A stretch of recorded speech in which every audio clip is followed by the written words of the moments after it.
कि ऐसा समय ना आए कि एडमिनिस्ट्रेटिव एक्शन आप अगेंस्ट लिया जाए। आपको हम पहले रिक्वेस्ट करेंगे, आपको मनवाएंगे, आपको समाज की स्थिति के बारे में समझाएंगे। उसके बाद अगर तब भी आप नहीं मानेंगे, देन मुझे लगता है कि और एक तरीका भी है कि एडमिनिस्ट्रेटिव एक्शन भी लिया जा सकता है। लोगों ने अपने घर भी बनाए हैं जी, और जगती में या एल्सवेयर जो माइग्रेंट कैंप्स है, अगर उनमें वहां उन्होंने फ्लैट भी ऑक्यूपाई करके रखा है, इट इज मोस्ट अनफॉर्चुनेट। क्योंकि ये इसमें ये लगता है कि हम वी लैक कम्युनिटी सर्विस। क्रिया कर रहा हूँ टीआरएन न्यूज को, मिस्टर रोहित एंड राकेश भट्ट को, कि ने ये मुहिम उठाई है और ये एक सामाजिक मुहिम उठाई है। इसके लिए मैं इनको धन्यवाद करता हूं, और मुझे लगता है समाज भी इनको पूरा सहयोग करेगा और हम सभी इनका सहयोग करेंगे, क्योंकि ये इनका अपना मुद्दा नहीं है, ये समाज का मुद्दा है। नमस्कार, आप देख रहे हैं द राइट न्यूज और मैं हूं Rohit Bhatt. The right conversation में हम आपकी आज मुलाकात करवाने वाले हैं भारत भूषण भट्ट जी से, जो कि प्रेसिडेंट है जेडडीपीसी, और ये किसी तारुफ के मोहताज नहीं है। बहुत कार्य किए इन्होंने जेडडीपीसी में रह के, ज्येष्ठा देवी माता के मंदिर में इतने सालों से ये सेवा कर रहे हैं और बहुत सारा सोशल वर्क भी इन्होंने किया है। सबसे पहले आपका स्वागत है द राइट न्यूज में। Thank you Rohit ji. But साहब, हम आपसे जानना चाहेंगे कि लास्ट टाइम हमने जब एक डिबेट की थी, उसमें हमने एक मुद्दा छेड़ा है। हम अपने दर्शकों को फिर से एक और बार बता दें, कश्मीरी पंडित जो रेंट एकोमोडेशन पे रह रहे हैं, और कुछ ऐसे भी लोग हैं जिनके अपने घर भी हैं, उसके बावजूद वो क्वार्टर्स को लेके बैठे हुए हैं। हमारे पास कुछ इनपुट्स ऐसी आई हैं, हम अभी उनका नाम साझा नहीं कर सकते, लेकिन ये जरूर बताया गया है कि बट साहब, आपको मैं बता दूं कि कुछ ऐसे लोग हैं जिनके दो दो तीन तीन फ्लैट भी हैं और उसके बावजूद अपने घर भी हैं, लेकिन वो क्वार्टर्स को छोड़ने को तैयार नहीं है। आप क्या कहेंगे इस बारे में? रोजी, ये तो इट्स मोस्ट अनफॉर्चुनेट थिंग। एक कश्मीरी पंडित समुदाय अपने घरों से डिस्प्लेस हुए हैं, अपरूट हुए हैं। उसके बाद एक बड़ा संघर्ष का जीवन बीता है। उसके बाद अगर थोड़ी सी स्टेबिलिटी अगर लोगों को मिली है, उस स्टेबिलिटी के बाद ऐसी सिचुएशन की जहां लोगों ने अपने घर भी बनाए हैं जी, और जगती में या एल्सवेयर जो माइग्रेंट कैंप्स है, अगर उनमें वहां उन्होंने फ्लैट भी ऑक्यूपाई करके रखा है, इट इज मोस्ट अनफॉर्चुनेट। क्योंकि ये इसमें ये लगता है कि हम वी लैक कम्युनिटी सर्विस। कम से कम उन लोगों का हमें ख्याल करना चाहिए जो लोग रेंटेड अकोमोडेशन पर रहते हैं, जिनके पास और कोई चारा नहीं है और they earn A meagre income. तो बट साहब, ये लास्ट टाइम पे भी हमने जब बात की थी तो आपने कहा था कि इसके लिए कुछ एक इनिशिएटिव आप भी लेंगे, क्योंकि समाज में देखा जाए तो आप देख सकते हैं अलग अलग मुद्दों पे, विषयों पे रोज व्हाट्सएप ग्रुप्स पे डिबेट होती है, बातचीत होती है, लेकिन इस तरफ अभी तक रुझान नहीं आया। क्या मैसेज आप देंगे उन सबको, उन संस्थाओं को या उन इंडिविजुअल्स को जो अलग अलग मुद्दों पे बात करते हैं लेकिन इस पे कोई बात नहीं कर रहे? रोजी, ऐसा है कि मैंने पूरा जीवन जो है समाज सेवा में दिया है। मेरा अगर अर्ली जीवन आप देख लोगे कि दैट मेरा intention after my law degree, I had intention of entering politics. लेकिन पॉलिटिक्स को मैंने अलविदा कहा, क्योंकि मैंने सोचा कि पॉलिटिक्स जो है वो मीन्स टू अचीव एनीथिंग नहीं, राइट। इसलिए समाज में रह के समाज के मुद्दों को उठाना, समाज के लिए काम करना, वो मेरा मुद्दा रहा है। और मैं I along throughout my life so far have not been attached to politics. I have been working on certain platforms जो इस हमारे कम्युनिटी जो नीड्स है, सामाजिक जो रिक्वायरमेंट्स है, उनकी ओर जो ध्यान दे। उसमें ये जो आप मुद्दा अभी पीछे आपने इंटरव्यू में उठाया, ये बड़ा एक वाइटल मुद्दा है। इसके लिए देखिए, इसके लिए we have to be all one. We have जो लाइक माइंडेड पीपल है, we have to collect those, we have to create a task force. And मैं ये भी कहना चाहूंगा, we have to task force, we will have to persuade these people कि भाई आप ये अबंडन कर लीजिए, ये आप छोड़ दीजिए जो आपका एडिशनल क्वार्टर्स आपने ऑक्यूपाई करके those are locked, so that जो डिजर्विंग है, जो रेंट पर रह रहा है, उनको वो क्वार्टर मिल जाए जी। तो उसके लिए हमने will have to different start एक कैंपेन चलाना पड़ेगा जी। बिल्कुल, ये छोटी बात नहीं है, और ये एक समाज सेवा का बात है, और ये नॉर्मली मुझे लगता है कि हमारा समाज भी समझ जाएगा, वो लोग भी समझेंगे जो ऐसा करके रखे जी। जी, मैं उन सभी संस्थाओं से अपील करता हूं कि वो इसमें पहल करें, आगे आए, क्योंकि ये खाली टीआरएन का एक दायित्व नहीं है कि वो इसको आगे लेके जाए, लेकिन सबको जुड़ना पड़ेगा इसके साथ, इस मिशन के साथ, अभी तक हम रुके हुए थे क्योंकि इलेक्शंस थी, बहुत सी चीजें थी। अब इस मिशन को आगे लेके जाएंगे। हमने सोचा क्यों ना भट्ट साहब से शुरुआत करें, और मैं उन लोगों से भी जो 1200-1300 के करीब एप्लीकेशंस दी हुई है क्वार्टर्स के लिए, जो बहुत मजबूर है, उन्हें मैं ये जरूर बताना चाहूंगा वो हमें संपर्क करें, हमें कांटेक्ट करें। टीआरएन को मेरा नंबर भी हमारे पेज पे दिया हुआ है, हमें संपर्क करें। हम उनकी स्टोरी, उनकी कहानी जरूर गवर्नमेंट तक पहुंचाएंगे, और वो किस हाल में जी रहे हैं जरूर सरकार तक वो बात पहुंचाएंगे। जी भट्ट साहब। इसमें और एक चीज कहूंगा आपको कि इस प्रोसेस को अचीव करने में जो रिजल्ट्स हमारे हैं कि उस रिजल्ट जो है सकारात्मक आए, पॉजिटिव आए, जी। उसके लिए we will have to devise a multi pronged strategy. मतलब एक उन लोगों को परसुएशन की बात है, उनको समझाने की बात है, वो एक स्टेज रहेगा।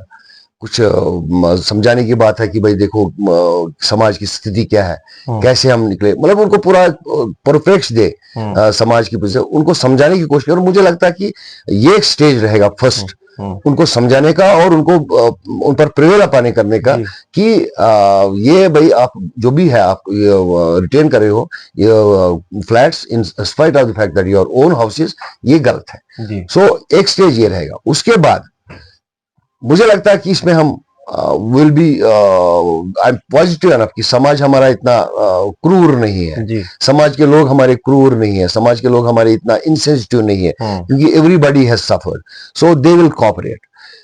हाँ, उसके बाद अगर कोऑपरेट नहीं करते हैं, मुझे नहीं लगता कि दैट वी शुड हेजिटेट।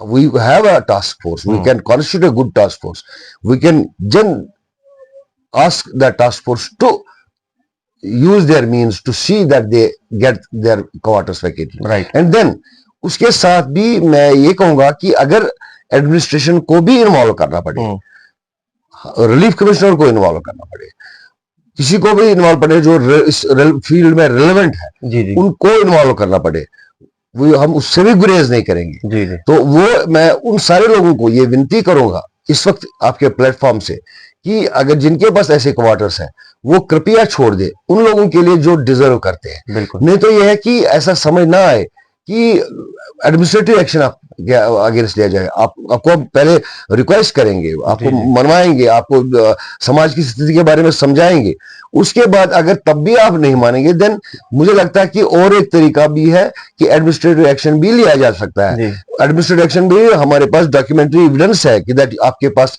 जो लोगों के पास अपने मकान है, अपने मकानों में रहते हैं और फ्लैट भी रखे हैं, तो वो एडमिनिस्ट्रेटिव एक्शन भी ली जा सकती है। Quarters can be cancelled, administrative action can be involve, और force can be used. I don't know, I don't say that we will use force. No, government administration will use the force to ensure the objective, जो objective नेक है, एक Nobel है, एक समाज के हित में है। जी। हम यही रिक्वेस्ट करेंगे उनको कि वो समझे, और अभी इस वक्त टाइम है, जब तक ये आगे हम एक और स्टेज हम क्रॉस करेंगे, उससे पहले आई एक्सपेक्ट कि मोस्टली लोग जो है वो उसको रियलाइज करके अपने आप ही विलिंगली अपने क्वार्टर्स को छोड़ दें। जी बट साहब, आपने जम्मू कश्मीर के पॉलिटिक्स को बहुत नजदीकी से देखा है, आप इसे इसकी जानकारी रखते हैं।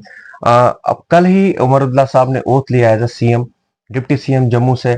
किस नजरिए से इसे देख रहे हैं कि कितना अच्छा इनिशिएटिव ये है, जो नई सरकार है इन्होंने कितनी अच्छी पहल की है? और उसके बाद एक ट्वीट भी आता है कि ट्रांसपोर्ट को लेके कि भाई कोई सख्ती न बरती जाए, जहां मेरी मूवमेंट होगी वहां पे लोगों को तंग न किया जाए। तो इसे किस नजर से आप देखते हैं? देखिए, जहां तक ये एडमिनिस्ट्रेटिवली ये है कि उनकी मूवमेंट पर जो है लोगों को तकलीफ ना होती, तो बड़ी वेलकम साइन है, क्योंकि नॉर्मली लोग जब वीआईपी मूवमेंट करता है तो उसमें अगर लोगों को रोका जाएगा घंटा, 1 घंटा, 1.5 घंटा, उनको तकलीफ होती है, उनको दे फील इरिटेटेड, उनका टाइम जाने का होता है, ऑफिस जाने का होता है, या कोई अर्जेंट काम होता है।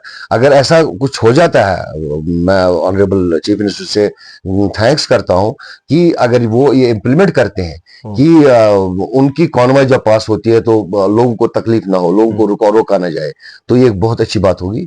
और बाकी एज ए कश्मीरी पंडित जो मैं इस गवर्नमेंट को देख रहा हूं, इस गवर्नमेंट का मैनिफेस्टो जो है वो कहते हैं कि हमारे लिए जो हम उस मछली के, जब मछली को तीर मारना होता है, हम मछली को नहीं देखेंगे, हमने मछली की आंख को देखते हैं। तो उस इनके मैनिफेस्टो को जो एक हमारे लिए एक मछली की आंख है, return and rehabilitation of Kashmir Pandits in Kashmir, मैं उस मुद्दे को लेकर कहता हूं ये तो बहुत हेल्दी साइन है नेशनल कांग्रेस ने अपने मैनिफेस्टो में रखा है।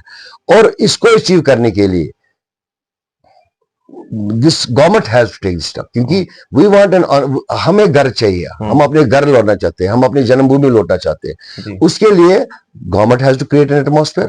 और देखिए मैं इसमें एक बड़े क्लियर कर बात करना चाहता हूं। एक स्लोगन चला, हाँ जी आए कश्मीरी पंडित, आए जी अपने घरों में रहे। अरे घर कहाँ है जी, घर हो तो जाएंगे बिल्कुल। और घर में जलाए गए हैं, लूटे गए हैं, मिसमार किए गए हैं और एनक्रोच किए गए हैं और कूड़ेदान में परचेज भी किए गए। तो घर तो उनके रहे नहीं, सो उनको रखने के लिए भी उनको जगह बनानी पड़ेगी। बिल्कुल। उसके लिए उनको पूरा एक प्लान बनाना पड़ेगा। और मैं ये कहूंगा प्रेजेंट गवर्नमेंट से, हमारे ऑनरेबल चीफ मिनिस्टर से, कि एक प्लान बनाएं कश्मीर के रिटर्न, कश्मीर के पंडितों के रिटर्न के बारे में, एक सेफ प्लेस पर रखें और उनको रहने के लिए। और देयर विल बी पीपल, ऐसा नहीं है कि अगर कोई ये इंप्रेशन गवर्नमेंट को देता है कि कश्मीरी पंडित वापस नहीं आएंगे, नहीं, क्योंकि जो मैं पिछले 20 साल से देख रहा हूं, मैं पिछले 30 साल से कश्मीर में ही नौकरी कर रहा था। मैं I have not work outside state, I have work in Kashmir only. और मैंने देखा कि कश्मीरी पंडित कितने रहे यहाँ, और वो चाहते हैं, और यहाँ जब आते हैं तो अपने गांव जाते हैं, अपने घरों जाते हैं, देखते हैं, अपने मकान को देखते हैं, अपने मकान को देखते हैं, अपने उस टूटे हुए घर को देखते हैं। जी। उनका दिल तार तार हो जाता है। इसलिए वो तैयार है, लेकिन गवर्नमेंट की ओर से पहल आए, they want safe and secure return and rehabilitation.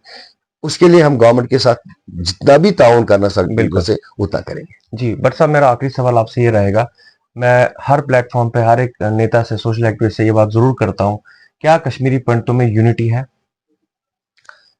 देखिए एक इंप्रेशन क्रिएट किया जा रहा है कि कश्मीरी पंडितों में यूनिटी नहीं, इसको मैं बिल्कुल डिसमिस करता हूं। जी, देखिए आपको ये समझना चाहिए कि जब कश्मीरी पंडित यहां से विस्थापित हुआ, ये गांव से भी हुआ, ये शहर से भी हुआ, ये उसमें लिटरेट भी थे, इलिटरेट भी थे, वेल्दी भी थे, पुअर भी थे, बिल्कुल, ऑर्चर्ड वाले भी थे और प्लेन लोग भी थे। जब जम्मू गए, अदरवाइज जम्मू गए, दिल्ली गए, कहीं भी गए, उनको अपनी सस्टेनेंस करनी थी। हर एक की अपनी अपनी प्रॉब्लम थी। एक कोई एसोसिएशन हमारे पास, बड़ी एसोसिएशन इफेक्टिव थी नहीं तब, जो सारे डिमांड्स को, सब लोगों के मल्टीफेरियस डिमांड्स है, वो एक बार एक प्लेटफॉर्म उठाए। वो नहीं उठा पाते क्योंकि इतनी स्ट्रॉन्ग एसोसिएशन नहीं थी और बड़ी एसोसिएशन नहीं थी, बड़ी ऑर्गेनाइजेशन नहीं थी, समाज संस्थान नहीं था। इसलिए छोटे छोटे लोगों ने, छोटे छोटे ऑर्गेनाइजेशन, छोटे छोटे ग्रुप्स ने अपने एक एक ऑर्गेनाइजेशन बनाई। जैसे ऑर्चर्ड वालों ने अपनी ऑर्गेनाइजेशन बनाई और बाकी लोगों ने अपनी ऑर्गेनाइजेशन, ताकि उनके जो नीड्स है उसका रिड्रेसल हो जाए, और वो चलती रही। अब लोग इसको क्या इंप्रेशन देते हैं कि इनकी बड़ी सारी ऑर्गेनाइजेशन है, वो ऑर्गेनाइजेशन ये नहीं सोचते हैं कि किस हालत में यहां से निकले हैं और किस हालत में वो अलग एलियन लैंड पर वो सेटल हो गए हैं, जहां स्नेक बाइट से भी लोग मर गए, सन स्ट्रोक से भी लोग मर गए। लेकिन उस हालत में भी अलग अलग लोगों की अलग अलग डिमांड्स थी, अलग अलग रिक्वायरमेंट्स थी। उन रिक्वायरमेंट्स फॉलो करने के लिए उन्हें अलग अलग छोटी छोटी स्टेज बनाई, वो अभी भी है, ऐसा नहीं कोई भी नहीं है। लेकिन समाज के ओवरऑल परव्यू में, समाज के ओवरऑल परिप्रेक्ष्य में वो सारे एक हैं और सारे एक हो जाएंगे जब समाज के ओवरऑल समाज को, क्योंकि हमने वो दिखाया है 67 में कश्मीरी पंडित इकट्ठे हो गए थे। जब तक उस एजिटेशन को सबटाज नहीं किया गया, तब तक we are all united, we are created scare in the government of India, not only in state government. Government of India was scared over that agitation, but there was a sabotage. क्योंकि किसी भी agitation को, किसी भी movement को तोड़ने के लिए गवर्नमेंट तो अलग हरबे इस्तेमाल करती है। तब भी उन्हें हरबा इस्तेमाल किया कि सबटाश हो गया। लेकिन इस वक्त भी शायद गवर्नमेंट ये भी कर सकती है कि अगर गवर्नमेंट सिंसियर है तो ये सबटाश नहीं करेगी। गवर्नमेंट ये सारे एसोसिएशन, सारे जो ग्रुप्स है इकट्ठे होंगे, दे आर इन वन, एक वन ऑब्जेक्टिव उनका है हमारा रिटर्न एंड रिहेबिलिटेशन, और गवर्नमेंट उसमें जो है they should be very sincerely working on it. बिल्कुल। मैं लास्ट पर यही कहूंगा कि मैं शुक्रिया कर रहा हूँ TRN न्यूज को, मिस्टर रोहित एंड राकेश भट्ट को, कि ने ये मुहिम उठाई है और ये एक सामाजिक मुहिम उठाई है। इसके लिए मैं इनको धन्यवाद करता हूं, और मुझे लगता है समाज भी इनको पूरा सहयोग करेगा और हम सभी इनका सहयोग करेंगे, क्योंकि ये इनका अपना मुद्दा नहीं है, ये समाज का मुद्दा है, और समाज के मुद्दे के लिए we have to be one. बहुत बहुत धन्यवाद भट्ट साहब आपका, आपने हमें समय दिया। और मैं अपने दर्शकों को ये बताना चाहूंगा कि जो क्वार्टर्स की बात है, जो रेंट पे रह रहे हैं, जिन्हें बहुत प्रॉब्लम्स आ रही है, उस मुद्दे को हम बिल्कुल बरकरार रखेंगे और किसी न किसी शख्सियत से जरूर बात करेंगे, ऑर्गेनाइजेशन से बात करेंगे, आप तक डिटेल पहुंचाएंगे। वीडियो जर्नलिस्ट जफर के साथ मैं रोहित भट्ट, देखते रहिए द राइट न्यूज।